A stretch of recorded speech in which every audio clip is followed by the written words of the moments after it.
Bonjour à tous. Après le chapitre 1, qui donnait une définition de la communication animale, le chapitre 2, qui s'attardait sur une non-définition de la communication animale, voici le chapitre 3 sur la déontologie de la communication animale.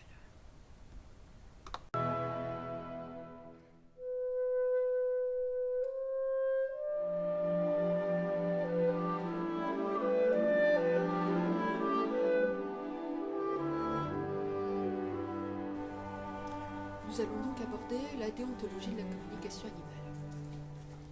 Qui peut demander une communication animale ? Le gardien ou le propriétaire peut, bien entendu, demander une communication animale. Quelles sont les autres personnes qui peuvent éventuellement demander une communication animale sur un animal dont ils n'ont pas la garde ?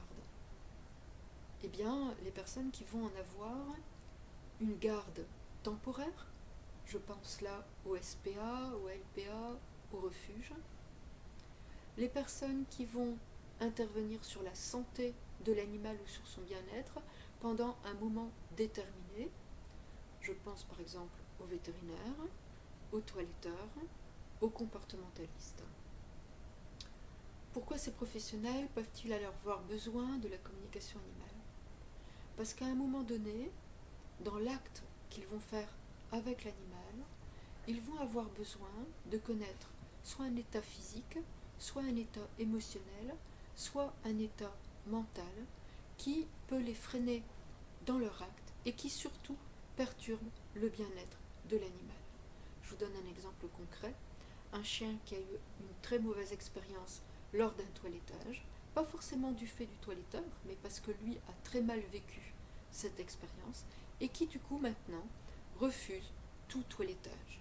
Il est important là de pouvoir revenir à la source et de pouvoir se poser les bonnes questions et d'aider l'animal à traverser cette passe difficile afin qu'il puisse avoir pour son bien-être un toilettage qui lui corresponde et qui va aussi correspondre à son besoin physiologique d'être toiletté, mais je parle là en connaissance de cause pour certaines races. Voilà. Qui ne peut pas demander une communication animale ? Ça aussi c'est important de se poser cette question.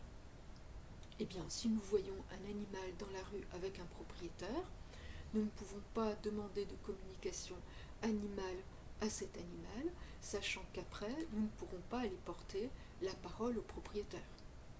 Ça semble évident. On ne va pas donner de faux espoirs à l'animal en lui disant « Écoute, tu peux parler, je t'écoute, je suis à ta disposition, j'entends et je t'entends, mais de ta parole, je ne ferai rien. » La déontologie veut que l'on puisse toujours aller porter la parole à l'humain qui en a la garde. Vous me direz peut-être, quid des animaux sauvages ? Effectivement, lorsque l'on va communiquer avec des oiseaux de notre propre environnement, avec des animaux sauvages, on ne porte pas forcément la parole.